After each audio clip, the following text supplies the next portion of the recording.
Auzubillahiminash-shaytanir-rajeem. Bismillahir-rahmanir-rahim. Assalamu alaikum, ladies and gentlemen, and thank you so much for tuning into Pakistan TV. You watching World this morning. I happen to be Shahzad Khan, and with me, I'm really lucky that I've been joined by my wonderful colleague who happens to be Miss Eesha Rehan. So first things first, hello Eesha, assalamu alaikum, good morning, Jummah Mubarak, how are you feeling today? Alaikum assalam Shahzad, I feel absolutely ecstatic. We woke up in a very beautiful Islamabad and yes, birds chirping? Yeah, the birds were chirping. However, you know, we did miss your energy yesterday Shahzad, and we are here today joined again together, and a very blessed Mubarak to all of the people watching. It is a blissful month, it is a blissful day for all of us to come together. Exactly, thank you so much for saying that as well, and for each and every one of you out there, ladies and gentlemen, we hope and pray that everybody is doing wonderfully well and that you're ready to kickstart your Friday morning with us. But first things first, obviously there are a couple of stories that I brought, and then there are a couple of stories which Eesha brought, which we will be making sure that we speak about.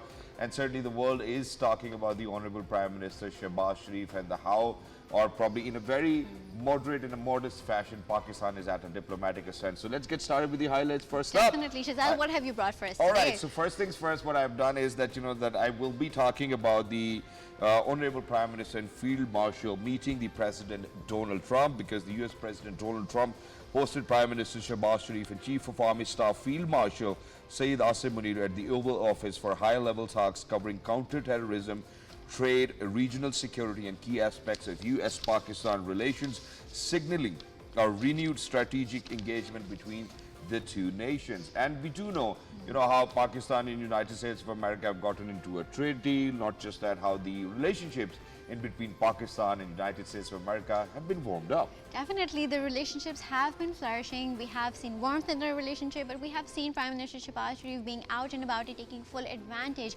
of this UNGA session. And on this 80th historic UNGA session of the United Nations, Prime Minister Shahbaz Sharif will be addressing the Assembly in New York. Today, in his address, he will reaffirm Pakistan's steadfast commitment to multilateralism and express support for the role of the United Nations in forging global peace, security and prosperity. And not just this, we can really see how Prime Minister Shahbaz Sharif is committed to the prosperity of Pakistan. He also held meetings with IMF members, World Bank members and with Bill Gates as well. We will be discussing that in detail Exactly, later on. not just that. I think Pakistan is back home, cannot keep calm, and it's because of the fact that in recent times the stability that we have seen, not just that, I think the diplomatic ascent that we keep on talking about, the stock markets are doing phenomenally well, you know, the region is becoming more peaceful, more secure, and then the defense agreement that we have signed with the Saudi Kingdom. So in addition to this, obviously we will be building up on the geopolitics as well, and as to how Pakistan now, alhamdulillah, has shown up and they're ready to take off. They are outshining. And yes, Shahzad, why don't you highlight how Pakistan has shined everything. last night? Huh? Yeah, and they're outshining at every platform, so that's wonderful. But not just that, you know, when we speak about shining, I don't know whether I should refer to it as shining, but Pakistan did make it to the final of the Asia Cup 2025. We will be speaking about it. Just yesterday, they were in a debacle, locking horns against Bangladesh in Dubai, and Bangladesh winning the toss and making sure that Pakistan will actually be challenged, you know, batting second. But certainly for Pakistan, I think that Pakistan was able to curb and restrict Bangladesh from chasing a score which was as low as 136. So Pakistan was put to bat first by Bangladesh. But what's going to happen on the Super Sunday, where it's going to be the final in between India versus Pakistan in the Asia Cup 2025, where Pakistan have lost the two games, one in the group stage, one in the Super 4. So can Pakistan bring an upset for India? Well, that will be the question. Don't go anywhere, ladies and gentlemen. We're heading out towards a short break. Stay with us. Good morning.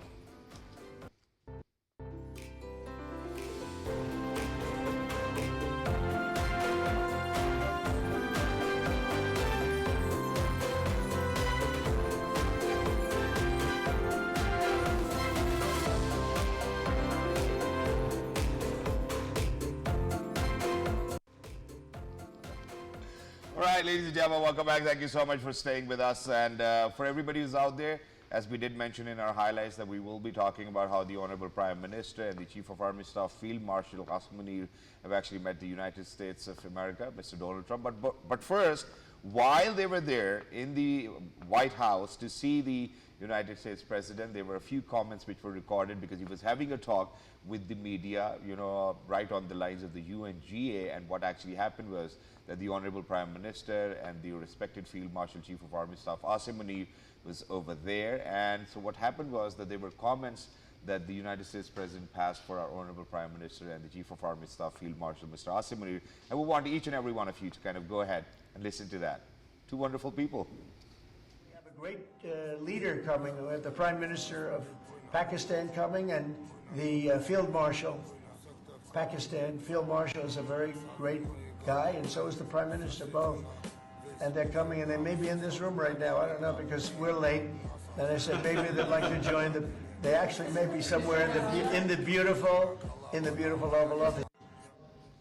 Thank you so much. And certainly, I think I would, as a Pakistani, we want to thank the President of the United States of America for being so kind. And these remarks certainly will hearken about your kindness towards Pakistan and how the relationships have warmed up. But while we're at it, I think what I'm going to speak about over here is where we did talk about how the relationships in between Pakistan and United States of America have now warmed up. So what we really need to speak about is that if the key issues which were being discussed were counterterrorism, trade, regional security, relations, what we really need to ask is, our correspondent in Washington, D.C., GAITTY Arani's, as to what she thinks about the meeting of the Honorable Prime Minister of Shahbaz Sharif and the Field Marshal Chief of Army Staff Asim Munir with the United States of America's President, Mr. Donald Trump. GAITTY, Assalamu Alaikum. What do you make of the meeting in between the United States President and the Honorable Prime Minister of Pakistan? Prime Minister Shahbaz Sharif and President Donald Trump has wrapped up a significant one-on-one meeting at the White House. Despite PM Sharif's UNGA schedule in New York, this meeting went ahead, highlighting a renewed focus on bilateral ties.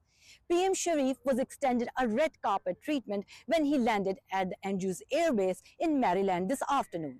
He was accompanied by Army Chief Field Marshal General Asim Munir. Leaders of both countries committed to strengthening the relationship. The atmosphere reportedly was relaxed, and both the leaders discussed the issues ranging from regional security and expanding trade. Many are calling it a reset for Pakistan-US relationship. I think that's the kind of research that we certainly did wanted to see. But in addition to this, I think not just that, where the Honorable Prime Minister did meet the President of the United States of America, he actually did meet a tech giant as well. So he did. I think I would certainly want to speak about it, where how the Honorable Prime Minister is making sure that we make way for newer technologies to come into the country. And I think such meetings will actually inspire us to make sure that we grow further, and that too in the field of artificial intelligence and technology. But keeping it true to the Honorable Prime Minister's meeting with the United States President and the Field Marshal Chief of Army Staff Syed Asim Munir, as to what were being discussed and what will be the outlines of the meeting and how will it have an impact on the relationships in between the Islamic Republic of Pakistan and the United States of America. We're very lucky that we have been joined by an ambassador, former ambassador over here. He's our guru guy every day, alhamdulillah. If you are to speak about politics, diplomacy, I think that he's the right person to be in touch with. So to talk about this, ladies and gentlemen, we're very lucky that we've been joined by Mr. Imran Ali. Hello, sir. Assalamu alaikum. Good morning. You're right next to me today. Yes, new sets, yes. Thank you so much for joining us today. And as Shahzad highlighted, Prime Minister Shahbaz Sharif has met Donald Trump at the White House. And this is very significant since this has been the first meeting between a Pakistani Prime Minister and the Donald Trump at the White House since 2019. And there have been talks about trades and how our regionality is going to flourish. So please take it away. Yes, I think we have been building on this since May. I think it all started in May, where Pakistan showed itself to be a responsible country. We showed our hard power, as well as we spoke the truth about the conflict, whereas others did not. So it's been built up from strategic, defense, and now other fields, economics, and I heard that technology cooperation, education cooperation. Pakistan had the largest Fulbright program. I think that was also discussed. So it's now widening the net, and I think if you look at the look at the gestures of the US president, you've seen nightmarish scenarios with many countries' leaders. So this was done in a very good spirit, and I think it bodes well for Pakistan coming after our great agreement with Saudi Arabia. Exactly. Thank you so much for stating that. But in addition to this, I think what I would want to kind of bring to your attention, and probably, you know, I would want certainly, you know, to somebody speak about it, and that is that, you know, so these warming up of the Pakistan and United States of America's relation comes in after that trade deal, you know, and this meeting was after 2 weeks of that trade deal and then 19% tariffs and whatnot. How significant is it? Because if we are to speak about trade volume, I think it is somewhat around $5 billion to $8 billion, somewhere in between there. How do you think these 19% tariffs, because, you know, for the rest of the countries, probably going on to the neighboring countries, where there's visa policies have been changed, where there are heavy tariffs and taxes been put on, and then there's pressure on moving on from, you know, Russian resources to probably American resources. How do you think it will actually have its impact? In the short run, it will impact us positively. Maybe in the long run also, but sometimes policies change. Okay. So what's most important is that we use this window to do our homework, to do our export things properly, so that the exports keep on increasing. Because, you know, tariffs are an ephemeral thing. After 6 months, the tariff situation might be different. So we have to be competitive, and I think it offers us a wonderful, wonderful opportunity after a long, long time. Exactly. And since we are speaking about opportunities, I think let's speak about where the opportunities have been taken away, you know, because imagine that for a longer period of time, these relationships were cordial of United States of America with our neighboring country. Now, if we are to speak about that, I think that those relations were kept in place to make sure that they counter China. Now, what actually happens is that after the Pahalgam false flag attack, we have seen that that now United States of America realizing that, hey, you know what, if there is some power in the region who can actually curb with whatever integrity they have, the territorial integrity, or can defend the sovereignty, is Pakistan. Do you think these warming up of these relations is after the Pahalgam false flag attack operation by India, United States of America understanding that if we are to be cordial with anyone in this region, that needs to be Pakistan? Absolutely correct. We did not have a bad relationship with the US prior to Pahalgam, but it was sort of stale. Yep. And after Pahalgam, it has warmed up, and you're absolutely right that it is because of state behavior of Pakistan post Pahalgam in all spheres. Exactly. And where you mentioned about that, so how do you see India as a counter to China's influence in Asia? I think things are malleable now. It's not as clear-cut black and white. You know, Pakistan in 1970 played a mediating role between US and China. So again, we are in such a position that the US automatically does not consider China its enemy. And the US is, it has talks going on with China on trade and other things, no punitive measures on China, but punitive measures on our eastern neighbor. So that tells you a lot. So I think things are changing, and Pakistan will again have a very challenging, significant role to play, and we better gear up for it. Exactly, and we are certainly gearing up. But on the other hand, on the eastern neighbor front, where you've actually spoken about it, I think New Delhi is trying to recalibrate their relations with China as a hedge. You think? You think that is happening? They will try to do that, but they will run into difficulties. They will run into difficulties because of their geographical issues, because of the Dalai Lama, because of Indian intransigence to really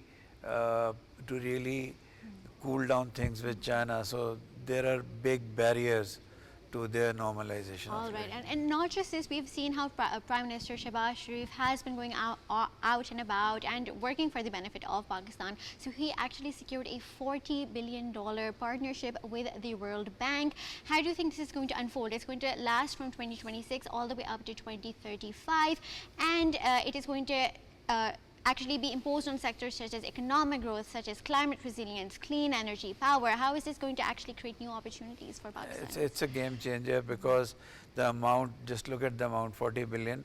Of course, it will be conditional. It will be conditional to improving and ameliorating the in some sectors, but it's very, very significant. The Prime Minister hardly, I think he's on a plane all the time. Yeah. He's on a plane all the time, as you very rightly put, to secure Pakistan's interests. Exactly. And not just this, we have seen how Prime Minister Shahbaz Sharif is taking climate resilience very, very seriously. He actually called on the UN Climate Summit, and he called for the world leaders to actually finance the commitments that they promised us. And this is essentially important because all the way back in the Paris Declaration in 2015, it was promised by the developed countries that they will provide the underdeveloped countries with at least $100 billion in finance, for climate finance, right, for climate resilience. And it has not yet been paid. It has been 10 years. And seeing Prime Minister Shahbaz Sharif being at the center stage, calling out about why this finance has not been delayed, or why has this finance been delayed, and just how the international community is stepping up to actually combat climate change. It's not even this lengthy over here. On a lighter note, please go ahead. The Prime Minister is on the right track, but the Western countries, I mean, they make promises, but then they don't always fulfill them. He's trying his best. I hope the West realizes how much Pakistan has suffered. Exactly. And you know, since we're speaking about all of this, I think this is a question which everybody would want to understand. And you know, from a diplomat's perspective, I think there'll be a very different reason for that too. Now imagine that all of a sudden, what did Pakistan do so differently, or the Pakistan civil leadership or the military leadership did so differently, that all the world leaders are just around, you know, our honorable Prime Minister. You know, there being talks, everybody seems, it looks like as if everybody wants to see the honorable Prime Minister. They're meeting, the Prime Minister certainly looks very pragmatic. He wants to do it, he wants to lead from the front. But what changed all of a sudden? And adding on to this, all Don't the way add to back my- in, all the way That's adding in June, right? So the President Donald Trump actually met Field Marshal Asim Munir in a one-on-one meeting, and it was very interesting as well, because it was a rare occurrence for the President of the United States to meet the Field Marshal of Pakistan. Actually, it was basically two things. The first thing was Pakistan told the truth about its non-involvement in Pahalgam and still suffered an attack. So everybody realized that the Indians were not clean on it. The other thing Pakistan told the truth about was that during the conflict, the US played a very significant role in cooling down. On the other hand, India denied everything. So Pakistan showed that it could defend itself. The world thought prior to this that conventionally Pakistan would get a bloody nose if they ever fought with the Indians. So Pakistan proved that. Then Pakistan came clean, told the truth diplomatically, came clean, consulted, advised the US on Iran in such a manner that Iran's territorial integrity would remain and the US would not get involved in a long conflict. Then Pakistan also, with China, is stabilizing Afghanistan, and Pakistan is now also being seen as a facilitator of good things or good diplomacy coming out of the GCC. So imagine a country like Pakistan. In my lifetime, I have never seen Pakistan score so many positive diplomatic goals, because I'm talking to a sportsman right now who's very happy since last night also. Not really though, but yeah, we made it to the final though. Yes, yes. So Pakistan has done many right things at the right time, and Eesha, Pakistan was also doing right things earlier, but it happens so that sometimes the blocks and the tectonic plates suddenly fall into place. So Pahalgam and May 7th was the time when all the right things that Pakistan was doing came to the forefront, and now we are basking in the light. But we must take this opportunity. We must not sound triumphal all the time. We must look inward and do good for us and good for the world. Exactly, and we're speaking about, you know, good for us and good for the world. I think this is where I would want to bring the conversation now, and I would want to direct it in this direction. Now imagine that just yesterday, what happened was that these were all positives, and it is great timing. It's the peace and stability within our own country, first of all, made by political stability. It's the civil leadership, it's the military leadership Yes. being on the same page, Yes. which actually brought all of these positives. Yes. Now what I did see was that even in the previous government, and I'm sorry that I'm referring, and it's not, and I'm being apolitical over here. What happened was that we did see, that there were a few journalists who might not even reside within Pakistan as of now, since the government went away. They are trying to say quite a lot of negative things, unfortunately, and trying to build a narrative where all of these positives might look positive but are not really positives. If you're getting me, we're a morning show, we're not a political show. So what's your take on that? For all of those people who actually first of all ran away from their country, and now they are bringing in a narrative which states that that all of these positives that the Pakistani nation now sees, and we did see their inclination towards a particular political party, and how they would want to take advantage from that and from their position at that point of time. How do you think the Pakistani population or the Pakistani people need to react to that? The Pakistani people should realize that these group of 4 or 5 Pakistanis, they were the ones who called for sanctions against your Chief of Army Staff. This has never happened in Pakistan's history, that you ask Congress to impose sanctions on the leader of your military when it's facing a behemoth on the eastern border. So you can think about their patriotism. Politics is okay, but you should draw a red line when national interest comes. True. These gentlemen and a lady, I haven't seen a lady, but these gentlemen, their narrative keeps taking hits. True. Earlier it was something else, now it is something else. And so I think the Pakistani people, and Shahzad, there are many who belong to that political side which you referred to, who are realizing that. I have many friends who now say, look, all this black propaganda about Pakistan's state institutions, we did not sign up for that. True. So I think these people are exposing themselves. So Saudi Arabia is wrong, so the US is wrong. Turkey is wrong. So Turkey is wrong. I mean, where are you coming from? So they craft these.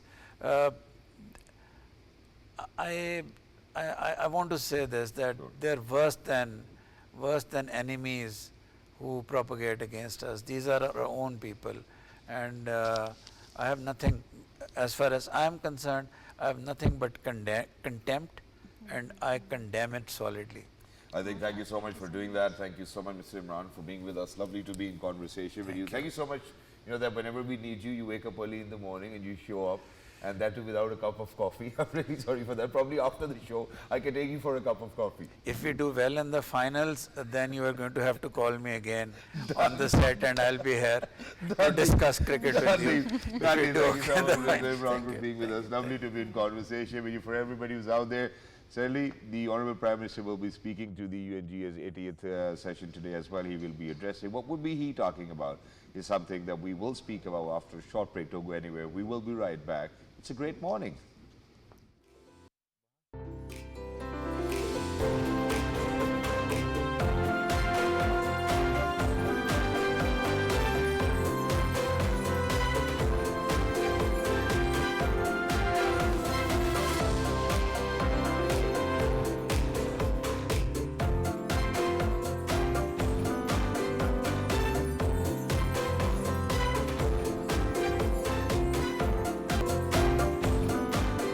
Welcome back to all the people who stayed tuned to stay informed. Me and Shahzad were just having a highly intriguing conversation with our previous guest. Why don't we share it with our audiences, whether what's the kind of conversations that we were having? Okay.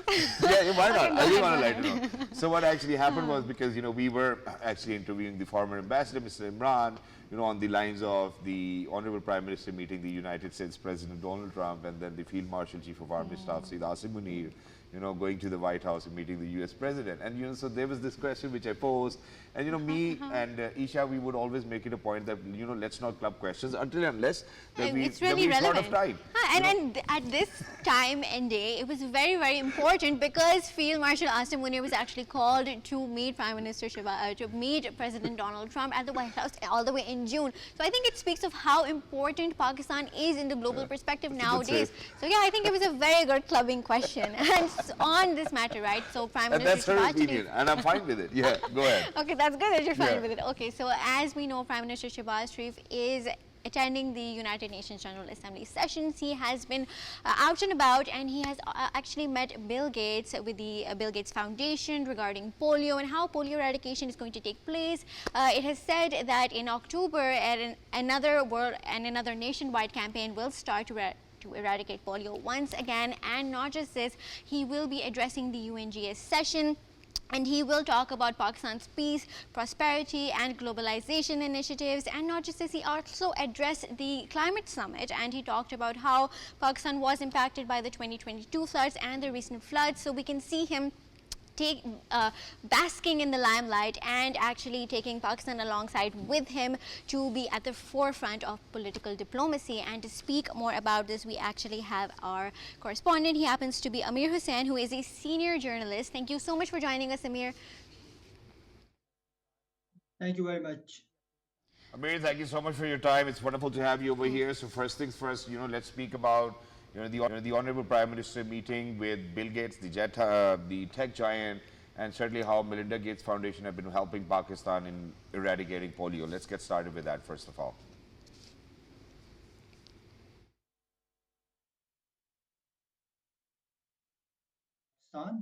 For many years, the campaign has been on the way to eradicate polio in the country. And of course, this relationship will further cement the commitment for the complete eradication of polio, and will also help build better relationship and trust between two nations. And I think there were times when Pakistan and United States had a strained relationship in the past, but this time I think this is unprecedented diplomatic success, because this discussion is part of the larger scenario that Pakistan is entering into a domain where the country leadership is taking forward on many important issues that Pakistan faces. And polio eradication is one of the key concerns. And I think this is a very good initiative in this sense, that Pakistan will be able to overcome some of its domestic issues through a continuous support and a commitment coming from the big foundations like Melinda Gates Foundation, which is, I think, one of the largest global foundations supporting not only polio but other dimensions of development initiatives that we badly need in Pakistan. Exactly. And Amir, in addition to this, obviously, we do know for a fact how, a crucial role is being played by Melinda Gates Foundation. And not just that, I think polio workers over here within Pakistan to eradicate that. That's one subject. Let's move on towards where, when you come across a tech giant, you would certainly want some sort of technology exchange. Do you think that there was a conversation in between Bill Gates and the Honorable Prime Minister, in terms of technology exchange, or probably exchange of brains, where we could actually help moving on towards this newer revolution of artificial intelligence and technology? Do you think that there was a conversation about that too? Yeah, absolutely. I mean, because as we enter into the new era of technology and AI time, I think technology plays a very important role. And the United States has all the advanced technology. And in particular, when we talk about monitoring of polio campaigns, we must have a strong technology in terms of improving our access to the areas, the marginalized areas where geographical access may be difficult, but technology has certainly an edge over anything. So I think technology and knowledge transfer both are very important. This kind of nationwide campaigns require the modern approaches, the approaches which are substantiated by Exactly, Amir. Amir, thank you so much, and thank you so much for explaining this point so wonderfully well. But now we will talk about how the Honorable Prime Minister will be the man of the hour, and it's because of the fact that he will be addressing the UNGA's 80th session, which is taking place in New York. And in his address at the UN General Assembly, Prime Minister Shahbaz will reaffirm Pakistan's steadfast commitment to multilateralism and express support for the role of the United Nations in forging global peace, security, and prosperity. How do you see that?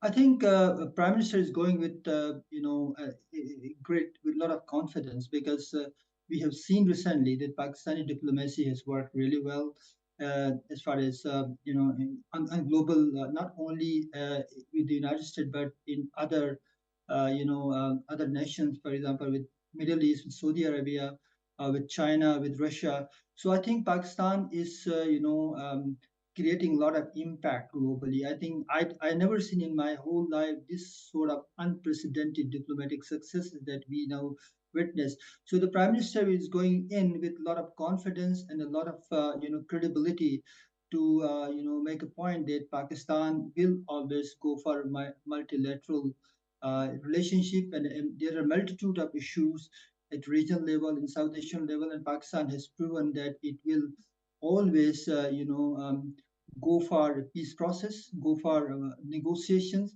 and also on international level, Pakistan diplomatically would negotiate deals rather than going for all-out war. So I think whether it is a Middle East crisis, about Palestine, about people who have been suffering for a long time, and the issue of Kashmir, the outstanding dispute of Kashmir itself is a big issue. If these issues are highlighted at the global level, at the United Nations, I think this will create a lot of good voices and a lot of support for Pakistan, because Pakistan is starting from a very strong point. And Exactly, and Amir, I will come back to this as well, but because you have mentioned, about Palestine over here as well, so I want to very quickly bring in Donald Trump, where he said that he would not allow Israel to annex occupied West Bank after Arab and Muslim countries warned the US president. I think let's take a good listen to this one as well, and then we'll continue with the UNGA session of the Honorable Prime Minister, Shahbaz Sharif. And we had also a very good conversation with Bibi Netanyahu, trying to get the hostages back, and we're trying to get the end of the Gaza situation. It's really bad, very bad. And we think it could happen. Maybe it could happen pretty soon. We want the hostages back. We want the bodies back. And we want to have peace. And we had also a very good conversation with Bibi Netanyahu. Even though we have seen President Trump say that he wants to end the Gaza war very, very quickly, we have actually seen him as a bystander at this point. He has not actually intervened in any way. However, I think let's move back on to how Prime Minister Shahbaz Sharif is taking steps to for working for the brilliance of Pakistan, right? So in the climate summit, he actually stated how global warming is impacting Pakistan, and he is going to take steps for the Pakistani nation to actually combat climate change. He actually said that hydropower energy will be moved up to 62% in Pakistan, and we are going to be expanding our nuclear power as well to 1,200 megawatts. And not just this, we are shifting to public transport with cleaner and greener energy. So please tell us, how are these steps going to shape the future of a cleaner, greener Pakistan? All right. Very important steps. Of course, one particularly when Pakistan is one of the worst hit countries in the world as climate change is concerned. We understand the agony and pain of sufferings. And of course, Pakistan has great potential to go for hydropowers and renewable energy. We have, we have one of the best solar intensity areas. We have best water, hydropower potential. So harnessing that would require a lot of investment from international community. I think this will be an important step, not only in terms of transitioning from fossil fuel to renewable, but also bringing in investment and employment for the country. I think these are really important. Also addressing the climate change issues that we are facing, and this sort of discussion will not only bring investment but also create a lot of support base, because this is a global issue. European countries are talking about it. The Western nations, we have a strong voice coming from the climate and environmental, experts. They're saying that we need to go for renewable sources of energy for sustainable and green development. This discussion and discourse that goes from Pakistan will create a lot of positive energy and a lot of potential for collaboration. Exactly, Amir. Thank you so much, for shedding light on such important issues as well. And for everybody who's out there, ladies and gentlemen, I think what we really need to do is we really need to tell our Honorable Prime Minister Mohammad Shahbaz Sharif that the nation hearkens for you, and all the very best for your address at the UNGA's 80th session. With this, we're actually heading out towards a short break. Don't go back anywhere, because when we come back, what we'll do is that we will be talking about cricket and how Pakistan has made it to the final of the Asia Cup 2025. And it's going to be a super Sunday where it's going to be Pakistan versus India.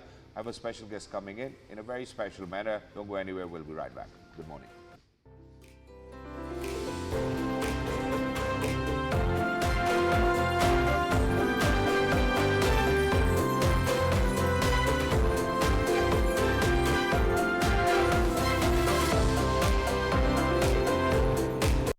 Welcome back, everybody. We're certainly trying quite a lot of good things on Pakistan TV. And before heading out towards a short break, we did mention about how Pakistan have now qualified for the final of the Asia Cup 2025. And we will be witnessing a Super Sunday where it's going to be India versus Pakistan. To speak more about it, I'm really lucky that I've been joined by my wonderful correspondent of Pakistan TV. She happens to be Miss NATALIA. NATALIA, a very warm welcome. Thank you so much for joining us.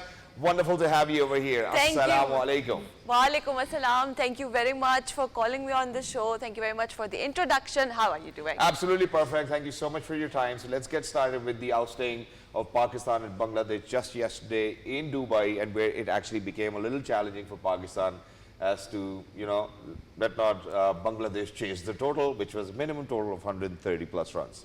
Well, see, we have been talking about chasing, we have been talking about Pakistan's top order, and again, if we start with the Pakistan's top order, Saim going for duck, then Sahibzada Farhan for 4, then talk about Salman Ali Agha for 19.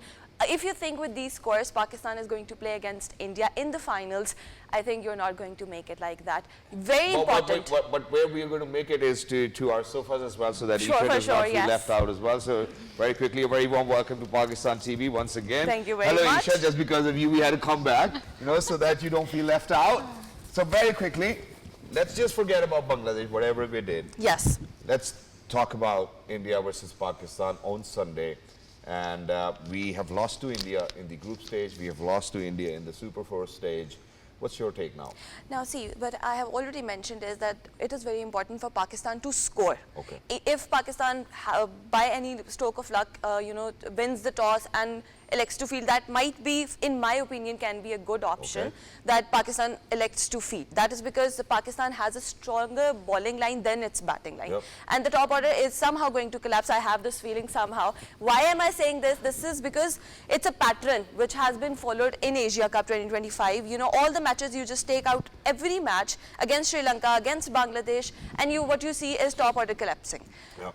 The Saim Ayub going for duck for the 4th time in Asia Cup. I think only 23 runs in Yes, in the whole outings. tournament, yes. So with this batting line, you cannot, have a win against India. For India, you need to understand that India has a strong spinning attack, and they're going to strike really hard. And also that they do not only have a strong bowling line, but they do have a very stable batting line as well. So if Pakistan needs to compete against India, Pakistan needs a very nice total, very strong total. And if somehow India wins the toss, India is batting in the first innings, then Pakistan needs a very, strong and stable chase as well.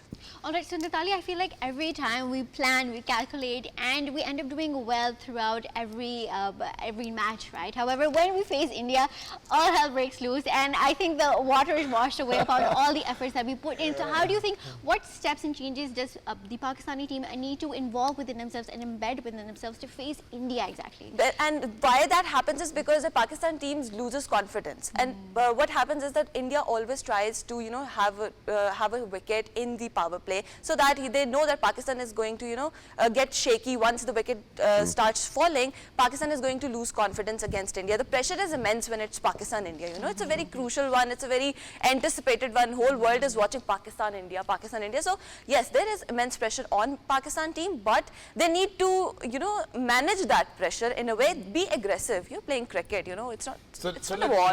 Let's discuss it a little tactfully. Let's discuss it in a way where what changes do you think Pakistan need to make in their top order, in the middle order, because that's something which I just suggested yesterday. Now a lot of people or former players have been speaking about it, where I thought that we could or we should actually drop Saim and bring Hassan Nawaz in his place, because that will give us some good place, and Hassan Nawaz is a striker of the ball. Not just that, if you are to look at the top order, middle order, unfortunately our skipper, Salman Ali Agha, is not performing, Syed Ayub is not performing, and Muhammad Haris unfortunately won't really perform the way that he was supposed to perform.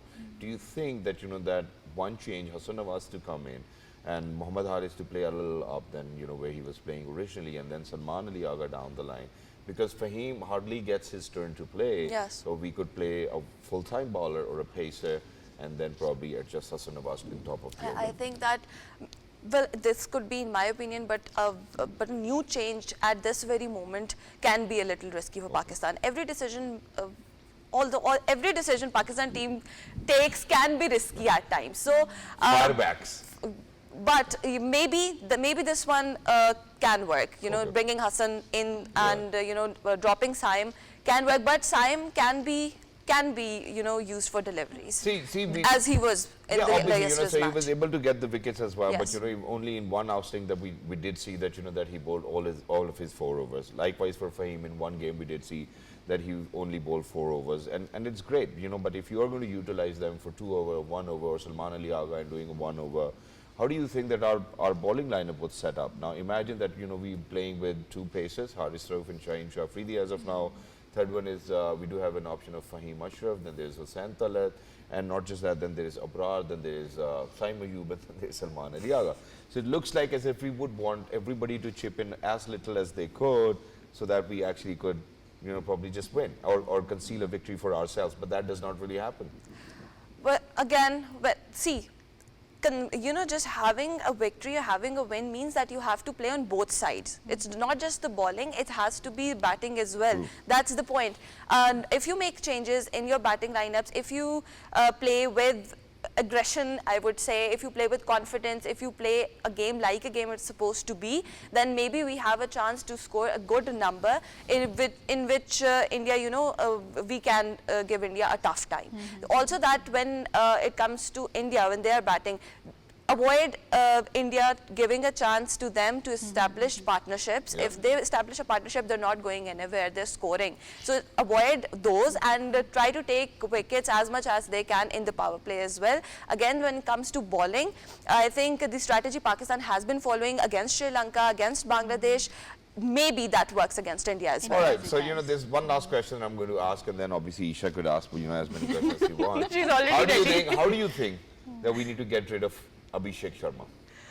Abhishek Sharma in the power play. Yeah. He is destructive. If once he establishes a partnership, if he's staying on the pitch, the score shall be devastating. Pakistan is, that would be very, very difficult to chase. So, early wicket of Abhishek Sharma in the power play can make a ground for Pakistan. Exactly, and then getting Shubman Gill and then getting Sanju You have to get them, of course, after all. Hardik Pandya, so everybody. That's what I am mentioning, that they have a very strong batting line. Yeah, thank you so much for saying that, which is why I'm going to counter this narrative, and it's because of the fact that for all of those former players and people out there, for all of those journalists who are out there, they keep on mentioning India's #1 team, India's #1 team. Hey, you know what, they were #1 team and they might still be at #1 in terms of ranking, but those individuals who made it #1 are missing. That was Rohit Sharma, that was Virat Kohli, that was KL Rahul, that was Jadeja. All of those individuals are not playing, and that team certainly is in transition. But that's the kind of transition that we should have seen, top of the order with Sahibzada Farhan, not just that, Syed Ayub, that Indian people would think that, hey, you know what, how should we get rid of Sahibzada Farhan or Syed Ayub? But that's not that's not the kind of skill level that we have been exhibiting. And even if we win the Asia Cup from here onwards, that's not the right selection for the World Cup as well, because this platform is supposed to serve as a purpose where we get ready for the T20 World Cup, which is just ahead in 2026. Until next time, thank you so much, ladies, for being with us. Lovely to be in conversation with you. For everybody who's out there, look after yourselves. So I say 1, 2, 3, and we all say good morning and Jummah Mubarak, okay? 1, 2, 3, good morning, Jummah Mubarak. Allah Hafiz. Thank you so much.